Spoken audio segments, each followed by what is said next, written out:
Now finding out the joys about owning a classic car. This morning's issue, which wasn't the car's issue, it was my issue. Brakes in this car.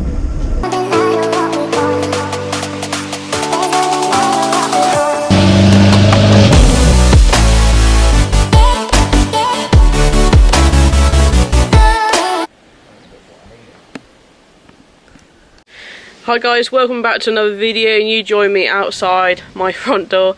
So we are about to take you on your first drive in my old classic Seat 127, and for me it's probably going to be my final drive of the year before she gets tucked away in the garage and overwintered. So she has been sat here on this grass verge for about a month. The last time we drove her was to the classic car show, and if you click the card above you can see the last time she was in use. So we're going to take her out to get some petrol in her because she needs some, and then probably tuck her away. The reason the battery's off is because the Proton won't start, so I said hang on a minute, let's take the battery out of this and put it on the Proton. Then the Proton started, so Dale's just going to put the battery back in the old Seat and we'll take her for a drive. Obviously all the cars are getting pretty filthy. We have to drive down these country roads every day to obviously get home. Maya Bath got some more mods happening to this very soon, next week. She's not looking too dirty actually. And then yeah, the Proton will be going to my brother, but it'll probably stay here for a bit because we have the facilities to sort of store on the driveway. And then also hopefully today, I doubt I'll film it though, the Passat is currently in the garage with her little nose sticking out. Hopefully get to see it in there, Passat, Proton, and then the Bath will have to swap with the Seat and go on the verge. Here's Dale. Hi. Okay, well she started now, she didn't want to start as a turn of the key. Chokes all the way out, but she's on now, so yeah, can't blame her really for not wanting to start. She's an old girl, she's been left sat here for a month, so yeah, time to take her on her last drive, and I'm going to film it for you guys. Yes, let's get going. I'm now finding out the joys about owning a classic car, so I spoke way too soon. I put the choke in too early, and that won't start. So now she's on the driveway, being fixed. Drink, drink, my girl. Here we are guys, we're now in the Seat 127, so it turned out I had taken it off choke too early, and when I started to try and start the car back up, I flooded the engine, so not good news. So we didn't take this to go and get fuel, we took Dale's Audi. However, I've just come back, put like £6 in it, it's taken up to half a tank, so from empty pretty much to half a tank, so can't really complain. So she hasn't been driven, like I say, for a couple of months now. She's been sat on the verge looking sorry for herself. Obviously I'm unemployed, so I could sell this for money, but I don't want to because I'm already selling one car for money, so the Proton is going to my brother. And so yeah, but the idea was to keep it until I get some money to then do her up. When I will get some money to do up, I don't know, but it's not like no rush for this car. So this might be her last drive of the year. I'm going to try and get the cars out on the driveway and try and tuck her in the garage for a bit over winter, because I don't want the bodywork to get worse than it sort of already is, and obviously I don't want her to get rusty. So anyway, this is your first time joining me driving the left-hand drive Spanish imported Seat 127, and what is she like? Well, the ride isn't actually too bad. The seats haven't really got a lot of support, they're very sort of bouncy but quite comfy. She obviously revs quite high because she's only got 4 gears, and so you end up having to do like, I think she does do 60, 65, so you end up having to do that in 4th gear. My door isn't closed properly. There we go, that's why she was making some noise. But yeah, you know, this engine is going to be a high revving engine, but I mean she changes gear quite well. In my first video of me driving this up when I first revealed this car to you guys, I was really unconfident driving it, so I was sort of grinding the gears. It just takes a bit of getting used to. Apart from this morning's issue, which wasn't the car's issue, it was my issue for flooding her. She's always started first time, never had any issues. She's pretty economical as well, but when I picked her up, I think I put about £29 in and it gave her a full tank. So again, she's got a little tank, but she doesn't really use the fuel much, so she's quite economical. Now, obviously the big thing is, she's left-hand drive. Now when I was looking at this car and I saw she was left-hand drive, it really didn't put me off, even though I've never really driven a left-hand drive car. I have, but only like around the block, so not properly on the road. But yeah, it's just part of having a sort of an imported car. You know, it is what it is. It's left-hand drive. There's nothing I can do about it. There's nothing I really want to do about it. It's just the way she is, and it's just the characteristics of having this car. She is a left-hand drive car. Brakes aren't obviously very good, so I think they're all drummed, and no servos. So you have to be a bit. You have to tap on the brakes pretty early to actually get them to stop. But again, that's just it being a classic car. It's just the characteristics of the car. So yeah, when Dale drove her home when we picked her up, and because you're now driving on the left-hand side on the right-hand side of the road sort of thing, it does take a bit of getting used to. And there was a few times when I was following Dale in this, and I was like, oh, because I thought it was going to clip everything. But luckily, it hasn't got a mirror on the other side. That's from standard. So yeah, you're lucky enough to have one mirror in this car, not two. So luckily, the side where you would maybe scrape things hasn't got a mirror, so it doesn't stick out as much. So yeah, you just got to remember to stick. I mean, it's alright in this country road, it's a one lane anyway, so I'm in the middle of the road.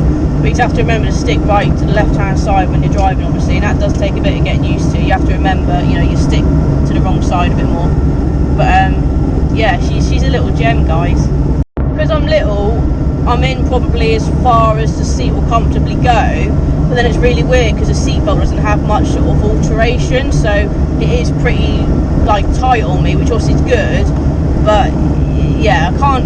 I mean, this seating position is not too bad for a little 5'2" me. The only thing I will say is it's really weird because the footwell really encroaches on where your feet go, like the wheel arch. Really bizarre. And again, that takes a bit of getting used to. So you have to remember to keep your feet more to the right, shall I say? Because yeah, the bit of a squeak. Again, she just hasn't been used for a while, so that's probably why. So we're now down the famous road where I like to do most of my car reviews.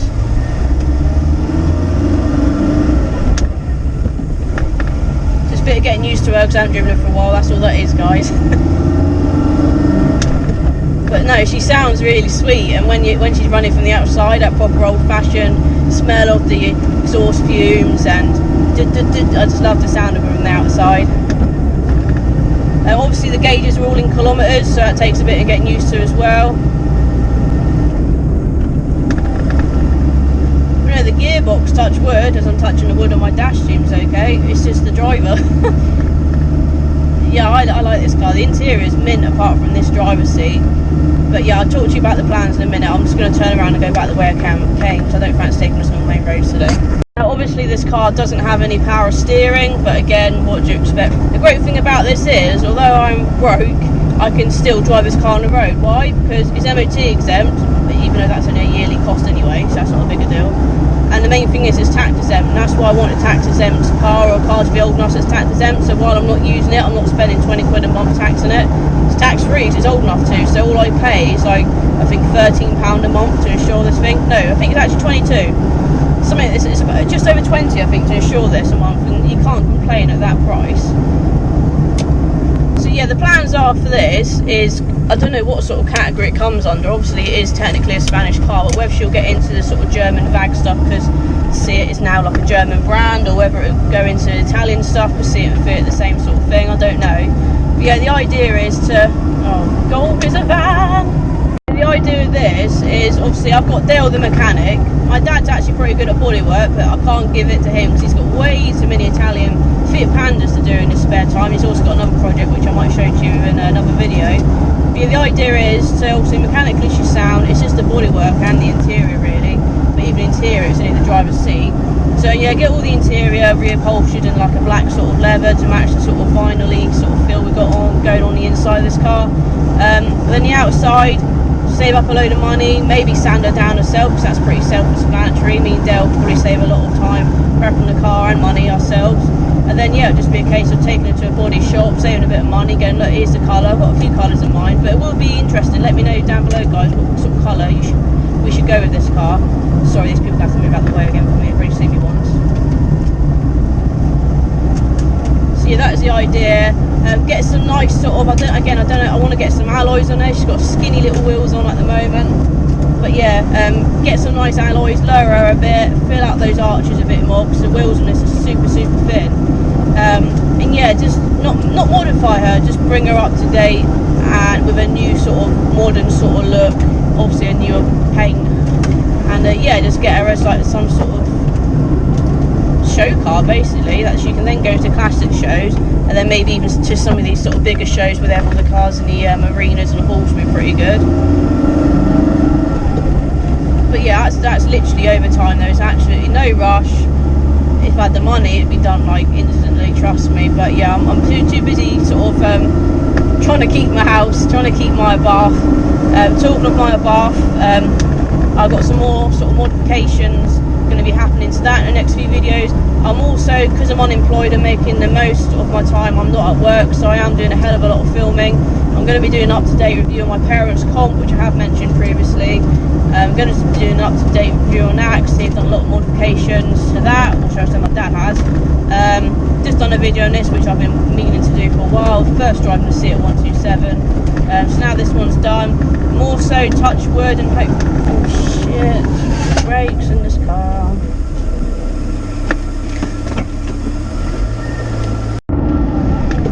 These brakes, not good. They had a head-on with a Honda Jazz. I'm only doing about, well, I would say 30 miles per hour. I'm probably doing saying about 40 kilometers, so whatever. Probably doing about 20, but yeah, not good. Scary times. So yeah, that was my first drive with you guys in the Seat 127, the very rare Seat 127. You might not see this in the videos for a while, but don't worry, she isn't getting sold. She's going nowhere apart from in the back of the garage over winter. And that's what I suppose other people do with a classic. They tuck them away and then bring them out when it's springtime, I guess. So that'll probably be the same for this. So yeah, do subscribe. Got plenty more videos coming up while I'm unemployed. A massive thanks to my 1,000 subscribers as well. And if you are watching, you haven't subscribed, then please do subscribe, because ever since I've gone over that 1,000 mark, I'm getting more people approach me, which is crazy because it's just a number, but then that number obviously matters. I'm getting more people wanting to work with me. And make sure you follow me on Instagram for being kept up to date whilst I'm not filming. I can't even speak. And yeah, just let me know your thoughts on the old girl. Oh my god, hill start. Not bad. There we go. Turning circle's not bad. So yeah, thanks for watching guys, and I'll see you in another one. See you later. Bye bye. And like I say guys, weather dependent, I should be driving one of my dream cars that I started to save up for, and then it all went to pot. But yeah, I really can't wait. So here we have it guys, the Proton's at the front, sat, and there is a 127 in there, trust me.